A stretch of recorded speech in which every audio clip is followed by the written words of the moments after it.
నాతో పాటు వచ్చిన రైతులకు అభినందనలు తెలియజేస్తూ, నా పేరు మల్లేసు, రసకోట మండలం.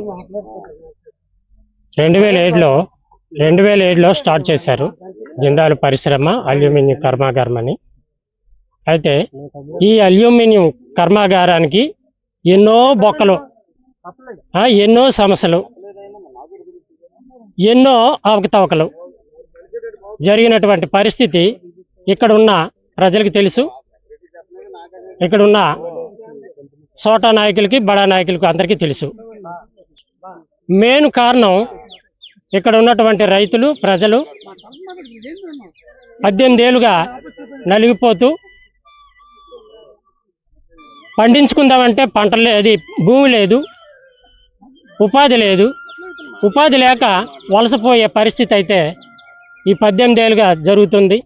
భూమి ఉంటే దున్నుకొని 1 సంవత్సరం పంట పోయినా 2వ సంవత్సరం ఆ పంట చేతికొస్తే అనుభవించడానికి అవకాశం ఉన్ను. 3 పంటలు పండే పుష్కలమైన నేలని జిందాల్ పరిశ్రమకి ఆనాడు పెద్దలందరూ కలిసి అప్పచెప్పినటువంటి పరిస్థితి. ఇక్కడ ఉన్నటువంటి ఎక్కువ సంఖ్య గిరిజన రైతులే, చిన్నకారు రైతులు.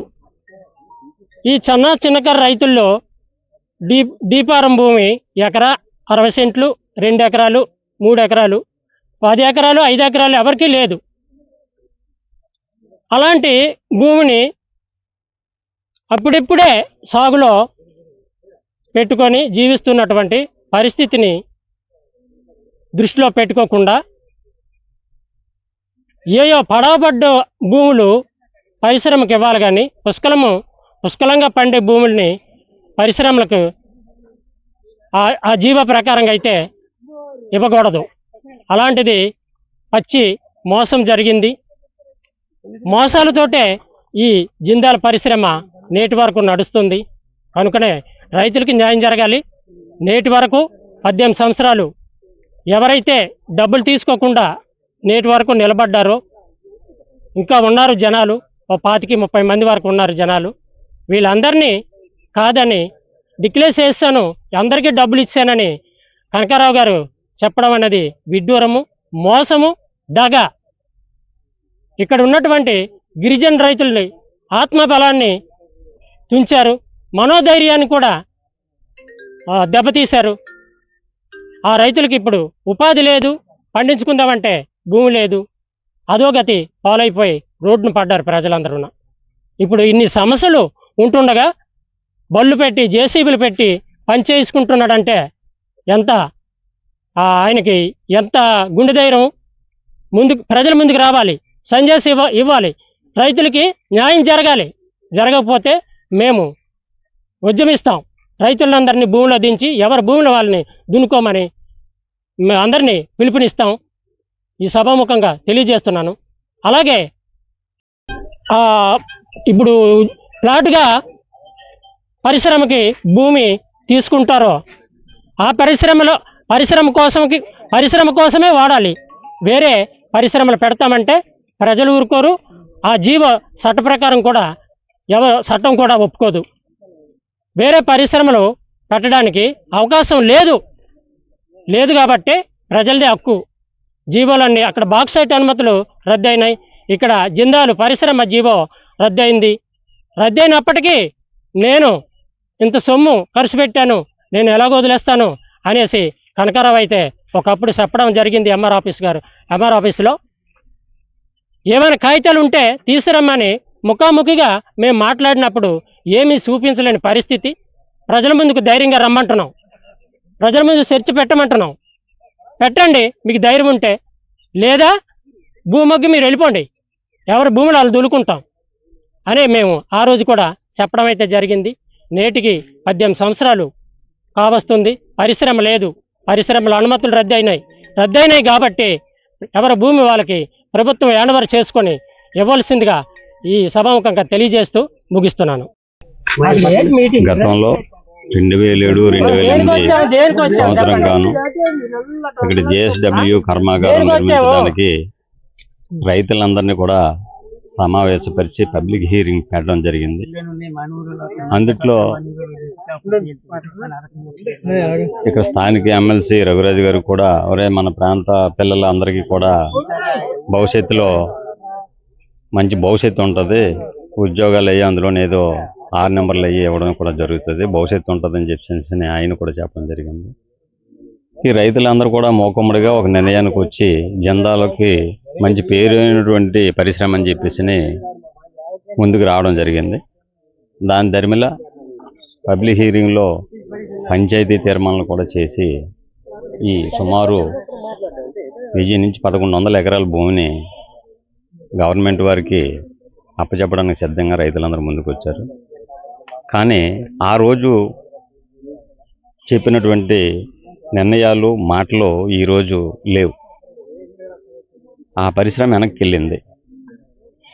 ఆ పరిశ్రమ వెనక్కి వెళ్ళిన తర్వాత వేరొక కంపెనీకి పురమాయించేటప్పుడు స్థానిక రైతులతో ఒక మాట కూడా ఇది జరిగింది, మీ పిల్లలకి భవిష్యత్తు ఉంటుంది అని చెప్పేసి ఒక్క మాట కూడా యాజమాన్యం రైతుల ముందుకు వచ్చి ఇది జరిగిందని చెప్పకుండా వేరొక కంపెనీకి ఇవ్వడం వల్ల రైతు ఆందోళన పరిస్థితి ఏర్పడడం జరిగింది.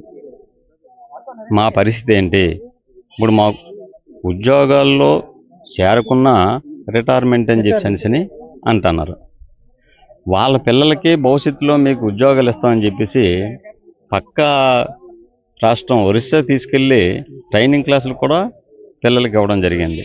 అదే ట్రైనింగ్ క్లాసులో పిల్లల ఎడ్యుకేషన్ కూడా ఆఫ్ చేయడం జరిగింది.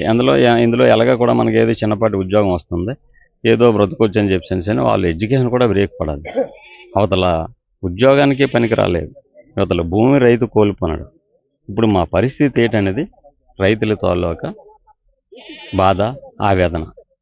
దయచేసి అధిష్టానం, మేమైతే వ్యతిరేకమేం కాదు, రైతులకి సముదాయించి బాబు ఇది పరిస్థితి మీకు ఎటువంటి అభ్యంతరం లేదు, ఇది కల్పిస్తాం. ఆ రోజు అన్నారు ఇల్లు కోల్పోయినోడికి ఇల్లు అన్నారు, ఇల్లు లేదు. ఉద్యోగం అన్నారు, ఉద్యోగం లేదు, రిటైర్మెంట్ అంటారు. బోర్లు పోయిన వాళ్ళకి బోర్లు కూడా పైకి చెల్లిస్తారన్నారు. ఇక అన్ని విధాల గవర్నమెంట్ ప్రకారంగా మేము ఎంత ప్రోత్సహించామో అంత డిసప్పాయింట్ అవ్వాల్సిన పరిస్థితి రైతు. ఈవేళ జీడి మామిడి అంతా కూడా ఈ 1100 ఎకరాల్లో రైతు చిన్న సన్నకారు రైతులు పండించుకొని సంవత్సరానికి ఎంతో కొంత ఆదాయం వచ్చిందని నిండు తోటలు తొలగించడం జరిగింది. ఈవేళ ఆ ఆదాయం కూడా రైతు కోల్పోనాడు, ఉద్యోగం కూడా కోల్పోనాడు, భూమి కోల్పోనాడు. ఈవేళ పరిస్థితి రైతు పరిస్థితి ఏంటి? ఇప్పుడు లేదు, ఈ పరిశ్రమ పెట్టలేదు, రైతులకి తిరిగి ఆ సొమ్ము చెల్లించేయండి, మీరు భూమి మళ్ళీ మీకు రిటర్న్ ఇచ్చేసినా సరే సంతోషంగా అందులో ఏ చోడో గంటో రాగో ఏదోటి పండించుకుంటాం. అది లేదు. అసలు రైతుకి ఏదైనా సరే సమాధానం చెప్పే పరిస్థితి అయితే కనిపించలేదు సార్. ఇవాళ ఆ పెద్దలు మరి ఏంటనేది ఇదిగో మనం ఒక 10 days 15 days బ్యాక్ చుట్టూ సంప్రదింపులు అవుతాయి, కూర్చుందాం మాట్లాడదాం అని చెప్పేసి స్థానిక పెద్దలు కూడా చెప్పడం జరిగింది. మళ్ళీ వాయిదా చేశారు. మరి ఎందుకు ఈ తొనికిసలాట అవుతుంది? ఈ రైతులు ఆందోళనకరమైన పరిస్థితి ఏంటి, రోడ్డు మీద పడ్డం ఏంటి అనేసి చాలా ఆందోళనగా రైతులు ఉన్నారు. కడుపు నిండా తిండి లేక, ఆ ఉద్యోగాల పిల్లలకి ఉద్యోగాలు చదువు సంధ్యలో మానేశారు, అది లేక చాలా బాధాకరమైన విషయంతో ఈరోజు ఇక్కడ రైతులందరూ కూడా వచ్చి ఈ పనిని ఆపడం జరుగుతుందని చెప్తే మేమైతే వ్యతిరేకం కాదు. రైతులకు తగిన న్యాయం చేసి ముందుకు నడిపిస్తే అందులో ఒకటి పబ్లిక్ మీటింగ్ పెట్టమనండి, దానికి 4 పంచాయతీలు రైతుల్లో రమ్మని ఇదిగో బాబు ఇదిగో ఇంకొక కంపెనీకి ఏర్పాటు చేస్తాను, మీ 6 నెంబర్లు కానీ లేకపోతే మీ ఉద్యోగాలు కానీ. ఇంకోటి సార్, ఒకళ్ళు తెలియకంటే ఒకళ్ళు డబ్బులు ఇప్పుడు ఆవేళ సేరుదనం అన్నారు, ఆ సేరుదనం ఏంటనేది ఇప్పుడు అర్థం కాలేదు మీకు. వన్ ఆఫ్ ద పెద్దగండపల్లి పంచాయతీ, మేము తానూరపు నారాయణ వాళ్ళ కొడుకుని, మాకు 5 ఎకరాలు ఉంది సార్. అలాగే మా మొత్తం 3 అన్నదమ్ములవి 11 ఎకరాలు ఉంది. 11 ఎకరాల్లోనూ మా 3 అన్నదమ్ములు పొలం పంచుకున్నాం సార్. పొలం పంచుకునేటప్పుడు నేను ఇక్కడ 5 ఎకరాలు తీసుకున్నాను, మా వాళ్ళు 3 ఎకరాలు తీసుకున్నారు. ఈ 5 ఎకరాలు తీసుకున్న తర్వాత ఏదో రాజుగారు మనకి ఈ జెండాలు వస్తే ఒక అవకాశం ఉంటే మన పిల్లలు పెరుగుతారు, పెద్ద అవుతారు, బాగుంటుంది అని అనేటప్పుడు ఈ 5 ఎకరాలు తీసుకోండి సార్. ఈ 5 ఎకరాలు ఇప్పుడు మొన్న వాళ్ళు 18 లక్షలు మాకు ఇచ్చారు 5 ఎకరాలకి. మా అన్నయ్యకి 3 ఎకరాలు ఇస్తే మొన్నే ఒక అరెకరం అమ్ముకుంటే 25 లక్షలు అమ్ముకోండి సార్.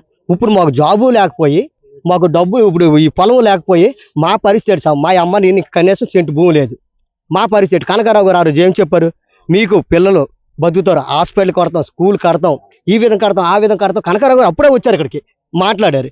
అదే విధంగా ఇప్పుడు కూడా వచ్చి మా పరిస్థితులు ఏంటి, మా అప్పుడు ఏం మాట్లాడు, ఇప్పుడు మీరు మాకు చెప్పకుంటే ఎలా చేస్తారు, అది వచ్చి మాట్లాడమని వాళ్ళ పనులు చేసుకోమని సార్. అది నేను కోరుకుంటా. రైతులందరూ పాడైపోయి ఉన్నారు. రైతులందరికీ ఇప్పుడు ఏం చేయాలో అర్థం అవ్వలేదు. మా పరిస్థితి అటు వెళ్ళడం ఇటు రావడం. ఎవరు కంపెనీ పెట్టుకోవద్దని మేము అనలేదు, మా కంపెనీ పెట్టుకోమని, మాకు చెప్పినవన్నీ మాకు ఇచ్చిమని, అదే మేము చెప్తాను సార్. లేకపోతే సావైనా బతుకైనా ఇందులోని సార్, ఎవరైనా రానియండి, ఎవరేమో కంపెనీ వద్దాం లేదు, మా బతుకుల గురించి వాళ్ళు చెప్పిమని వాళ్ళు చేసుకోమని సార్.